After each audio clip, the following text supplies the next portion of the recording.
আজ এই অনুষ্ঠানে আসতে পেরে আমার খুবই ভালো লাগছে।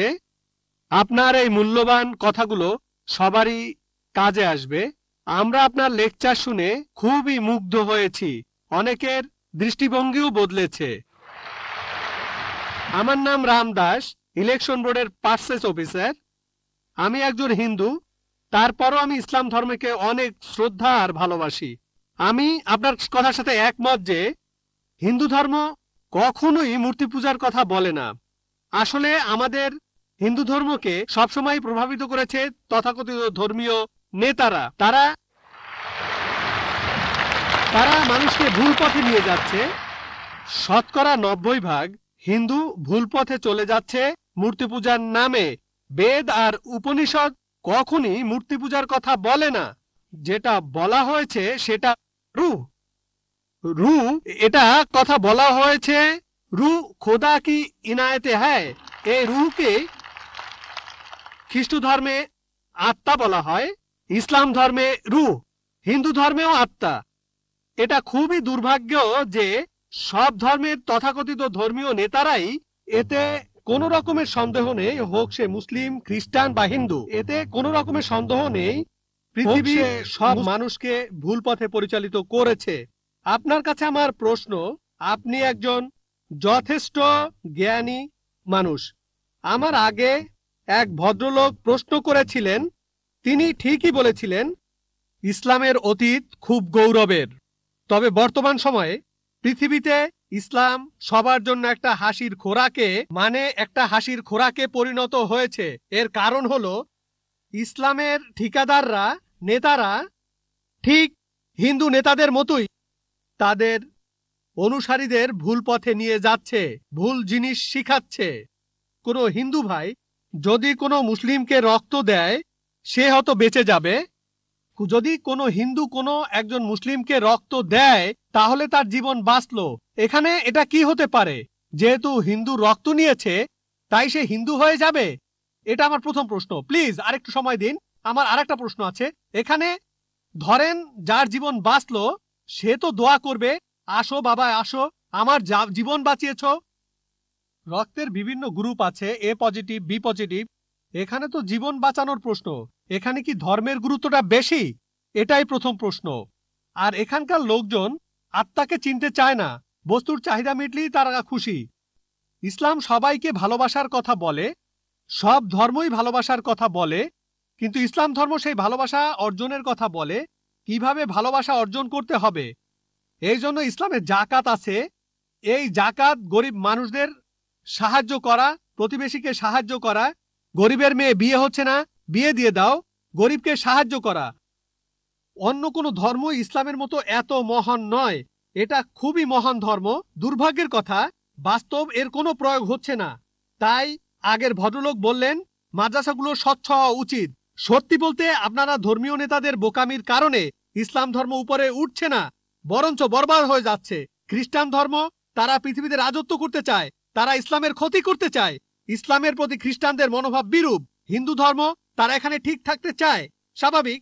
তাহলে এরাই হলো ধর্মীয় নেতা। তারা জানে না রূহ কি। রূহ হলো আল্লাহর দয়া। উপনিষদে আছে, ইসলামে আছে, বাইবেলে আছে। আর সব ধর্মই বলে ভালোবাসা, ইসলামও বলে। এটাই আমার প্রথম প্রশ্ন। দ্বিতীয় প্রশ্নটা হলো, হিন্দু ধর্ম নারীকে খারাপ চোখে দেখে, ইসলামও খারাপ চোখে দেখে। খ্রিস্টান ধর্ম, পৃথিবীতে নারী না থাকলে, আপনি একটু আগে একজনকে বললেন যে পুরুষ লোক বাচ্চা জন্ম দিতে পারে না। হ্যাঁ, পুরুষ লোক কোনো বাচ্চা জন্ম দিতে পারে না। বাচ্চার জন্ম দেন মা, একজন নারী। তাহলে ব্যাপারটা কি দাঁড়াচ্ছে? যে পুরুষকে জন্ম দিচ্ছে একজন নারী, সেই পুরুষই নারীকে ছোট করছে, সে হোক হিন্দু, খ্রিস্টান বা মুসলিম। এভাবে দেখবেন যে সব ধর্মেই একই রকম অবস্থা চলছে। আমরা সবাই, সব ধর্মই এখন ধ্বংসের পথে যাচ্ছে। নারীকে কোনো ধর্মই সম্মানের চোখে দেখা হয় না। পৃথিবীর সব ধর্মই নারীদেরকে সবসময় খারাপ চোখে দেখছে। এটাই আমার দ্বিতীয় প্রশ্ন।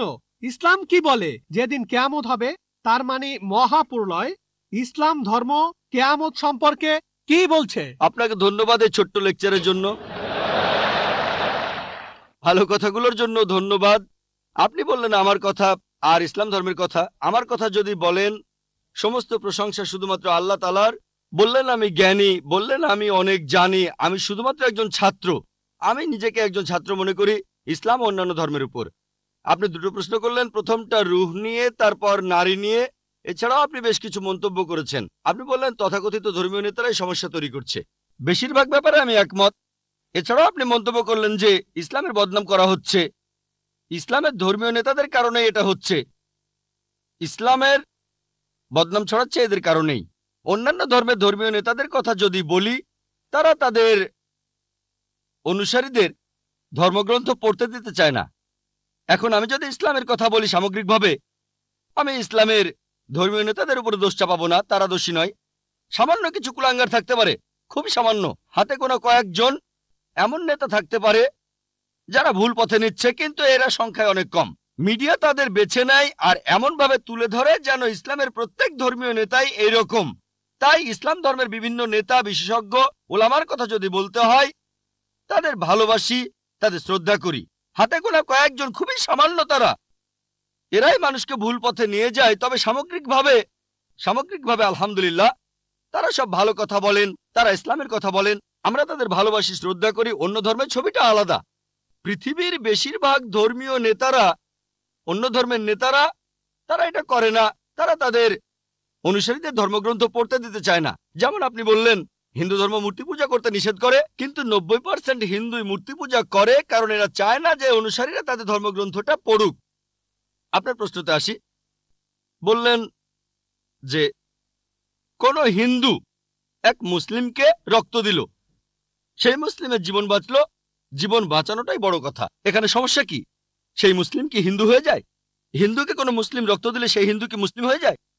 আল্লাহ পবিত্রকরণে বলেছেন, সূরা মাইদার 32 নম্বর আয়াতে উল্লেখ করা হয়েছে, যদি কেউ কোনো মানুষের জীবন বাঁচায়, যদি কোনো লোক, হোক সে মুসলিম বা অমুসলিম, অন্য কোনো মানুষের জীবন বাঁচায়, হোক মুসলিম বা অমুসলিম, তাহলে সে যেন পুরো মানুষ জাতিকেই বাঁচালো। তাহলে যদি কোনো মানুষ অন্য কাউকে রক্ত দেয় আর তার জীবন বাঁচায়, মুসলিম হিন্দুকে রক্ত দিক বা হিন্দু মুসলিমকে রক্ত দিক, সে যেন পুরো মানুষ জাতিকেই বাঁচালো। তা আরো বলছে, যদি কেউ কোনো মানুষকে হত্যা করে আর সেটা হত্যার অপরাধ বা বিশৃঙ্খলা তৈরির অপরাধ না হয়, তাহলে সে যেন পুরো মানুষ জাতিকেই হত্যা করলো। তবে কোনো মানুষের জীবন বাঁচানো ভালো কথা, একটা ভালো কাজ, উঁচু মানের কাজ। কিন্তু আগে একজন প্রশ্ন করেছিলেন, আল্লাহ কেন আমাদের সৃষ্টি করেছেন? আমি আগেও বলেছি যে পবিত্র কোরআনের সূরা মুলকে 2 নম্বর আয়াতে উল্লেখ করা হয়েছে, আল্লাহ জি খালাকাল মাউতা ওয়াল হায়াতা, আল্লাহ সৃষ্টি করেছেন জীবন ও মৃত্যু তোমাদের পরীক্ষা করার জন্য। কারো জীবন বাঁচানো খুবই ভালো কাজ, কিন্তু কারো আখিরাত বাঁচানো সেটা আরো ভালো কাজ। আর সেজন্যই আমি আগে ডাক্তার ছিলাম। এটাই হলো শ্রেষ্ঠ পেশা, মানুষের জীবন বাঁচানো। আমি ডাক্তার হতে চেয়েছিলাম কারণ ভেবেছিলাম এটা মহান পেশা, আসলেও তাই। তবে এর চাইতেও ভালো আছে। পবিত্র কোরআনের সূরা ফুসিলাতের 33 নম্বর আয়াতে উল্লেখ করা হয়েছে, ওয়ামান হাসানু ক্বালা মিম্মান দা ইলাল্লাহি ওয়া আমিলা সালিহান ওয়া ক্বালা ইন্নানি মিনাল মুসলিমিন।